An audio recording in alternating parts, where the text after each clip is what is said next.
My best friend used her emergency code to sleep with my husband. So I used mine to turn our bedroom into a 90-degree confession booth. The notification didn't sound like a betrayal. It sounded like a gentle, reassuring ding from my phone, the same sound it makes when my Uber arrives, or when my groceries are delivered. But at 3 a.m. in a London hotel room, while I was staring at the ceiling and jet lag was rewiring my brain, that sound felt like a warning shot fired across the bow of my life. I rolled over, the heavy hotel duvet rustling in the silence, and grabbed my phone from the nightstand. The screen brightness seared my eyes, but the words were clear enough. High energy consumption alert, water heater, master bath. Duration, 45 minutes. Volume, 60 gallons. I frowned. My husband, Mark, takes 5-minute showers. He prides himself on efficiency. He calls it military precision. A 45-minute shower at 3 a.m. back home wasn't just unusual. It was a biological impossibility for a man who considers conditioner a waste of time. Probably a leak, I muttered, my thumb hovering over the app icon. Great. Another thing to fix. I opened the Home Hub app. It's the nerve center of our house of the future. Mark insisted on it. Everything is connected. The lights, the locks, the fridge, the scale. He loved the data. He loved the control. He had no idea that the system he built to optimize his life was about to dismantle it. I tapped on the master bathroom tab. The data stream loaded. 3:15 a.m. Smart scale activated. User, guessed. Weight, 115.4 pounds. Body fat, 18%. Bone density, 2.4. I sat up. The blood rushed out of my head so fast I felt dizzy. Mark weighs 185 pounds. Our dog, a golden retriever named Buster, weighs 75 pounds. I don't have any guests. I stared at the number. 115.4, it was precise. It was specific. It was human. My fingers flew across the screen, swiping to the next device in the chain. The smart mirror. We installed it last month. It has a camera and sensors to analyze skin health and recommend products. It's a gimmick, but Mark loved it. 3:17 a.m. Skin analysis initiated. Subject, female. Age estate, 22 to 25. Notes, high hydration levels. Recent exfoliation detected. Poor visibility low. Female, I whispered. Recent exfoliation. Someone had just taken a 45-minute shower, weighed herself, and then checked her pores in my mirror. In my bathroom. In my home. I felt a coldness spread through my chest, a physical chill that had nothing to do with the London air conditioning. I didn't call him immediately. I needed to see his face. I needed to see the life form in real time. I hit the FaceTime button. It rang for a long time. Too long. Finally, the screen connected. Mark's face filled the frame. He was in the kitchen. He was wearing his boxers. His hair was wet. Emily, he croaked, squinting at the phone. Babe. It's like 3 in the morning here. Is everything okay? Hi Mark, I said.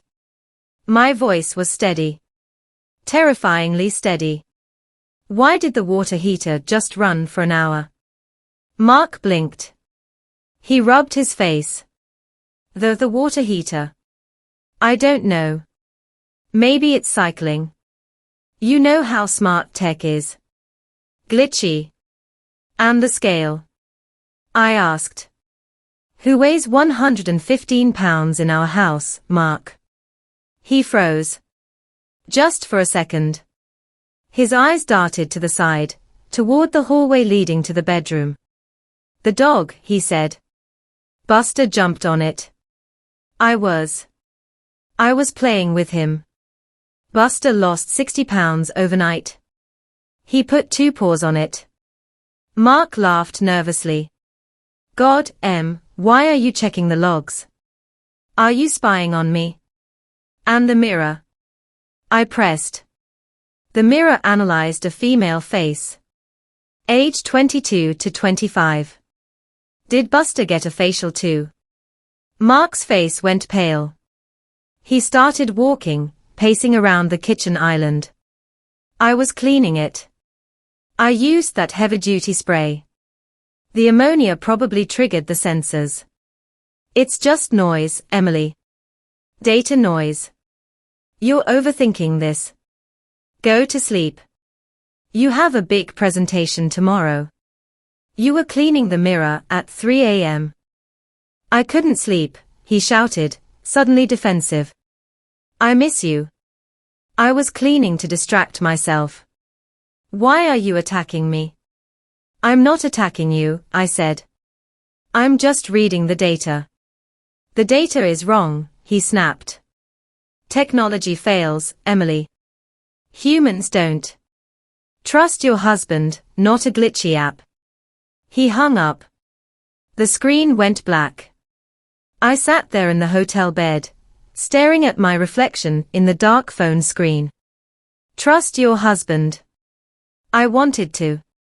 God, I wanted to believe him. I wanted to believe that the machine was broken, that the algorithm was hallucinating. But machines don't have motives. Machines don't lie to cover their tracks. I opened the app again. I went deeper. I checked the kitchen.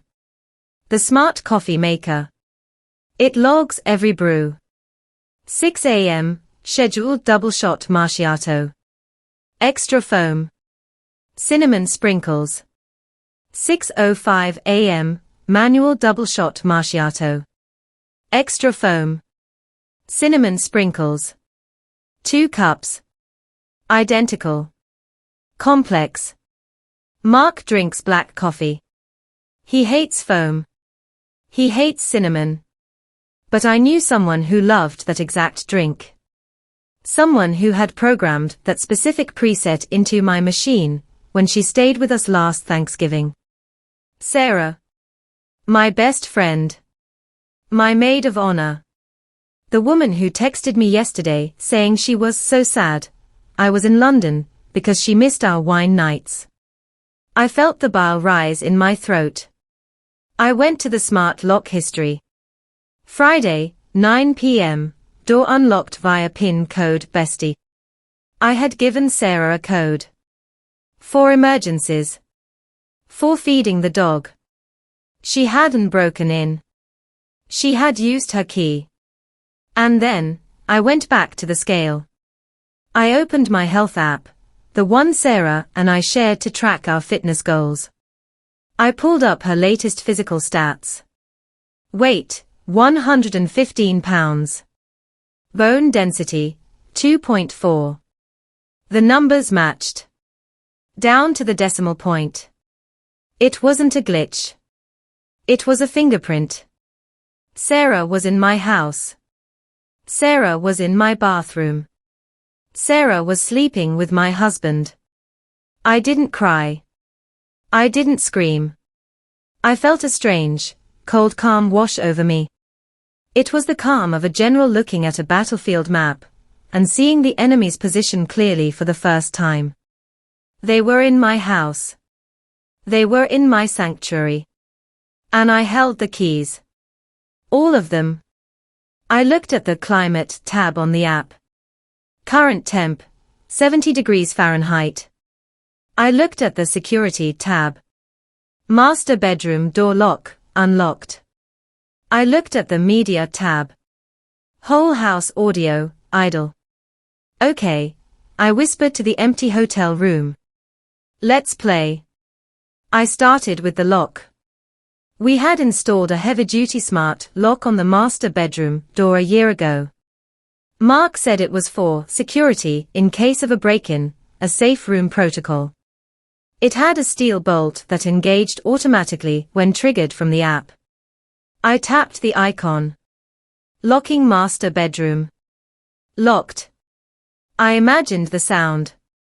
The heavy thud of the deadbolt sliding home. They wouldn't notice it yet. They were probably asleep, or distracted. Then, I went to the thermostat. It was connected to a zoned vac system. I could control the temperature of the master bedroom independently of the rest of the house. I disabled the AC. I cranked the heat. Target temp, 90 degrees Fahrenheit. It would take about 20 minutes for the room to become a sauna. They would wake up sweating. They would think the AC broke. But I wasn't done. I wanted them to know. I wanted them to know exactly who was doing this. I opened the media tab. I could play music. I could play white noise. But I had access to the text-to-speech announcement feature. And I had access to the library of recorded voice memos we used for reminders. I found a recording from 2 years ago. A joke recording Sarah had sent me. Her laughing, saying, "I'm literally obsessed with you." I didn't use that. Too subtle. I recorded a new message right there in the hotel room. I held the phone close to my lips. "Good morning, Mark." "Good morning, Sarah. I hope the coffee was good. By the way, the scale doesn't lie. I can see your bone density, Sarah. 2.4. You might want to take some calcium." I set it to loop. Volume, 100%. Target, master bedroom speakers. I hit play. Thousands of miles away, in the dark of my bedroom, my voice boomed from the ceiling speakers. "Good morning, Mark." I watched the temperature climb on the app. 75. 78, 82. I imagined the scene. The sudden, jarring wake-up. The confusion. The realization that the voice of God, my voice, was judging them from the rafters. I waited 5 minutes. Then, I checked the camera tab again. Not the mirror this time. The hallway camera. I saw the bedroom door handle jiggle. It didn't open. They were trying to get out. The handle rattled violently. Then, pounding. "Let us out." I could hear Mark screaming faintly through the camera's microphone, muffled by the door. I tapped the two-way talk button on the hallway cam. "I can't do that, Mark," I said. "The system is glitching. Remember? You said it was glitchy." "Emily," he shrieked. "Open the door. It's 1,000 degrees in here." "It's just noise," I quoted him. "Data noise. Trust your wife." "Sarah is having a panic attack," he yelled. "She should drink some water," I said. "Hydration levels are high, according to the mirror. But maybe she's sweating it out." I ended the call. I sat back and watched the temperature hit 85 degrees. I didn't unlock the door for 4 hours. I let them sit in the heat, listening to my voice loop over and over again about bone density. I let them sweat. I let them panic. I let them turn on each other. At 7 a.m. their time, I unlocked the door remotely. I watched the hallway feed. The door flew open. Mark stumbled out, wearing only boxers, drenched in sweat. He looked like he had been swimming. Sarah followed him. She was wearing one of my t-shirts. Her hair was matted to her face. She was crying. She ran for the front door. She didn't look back. She didn't put on shoes. She just ran. Mark collapsed against the wall, sliding down to the floor, gasping for air. I called him. He answered on the first ring. "Emily," he wheezed. "Please. Get out," I said. "What?" "Get out of my house." The locks are changing in 1 hour. I called a locksmith. He's on his way. If you are there when he arrives, I'm posting the mirror photos to Facebook.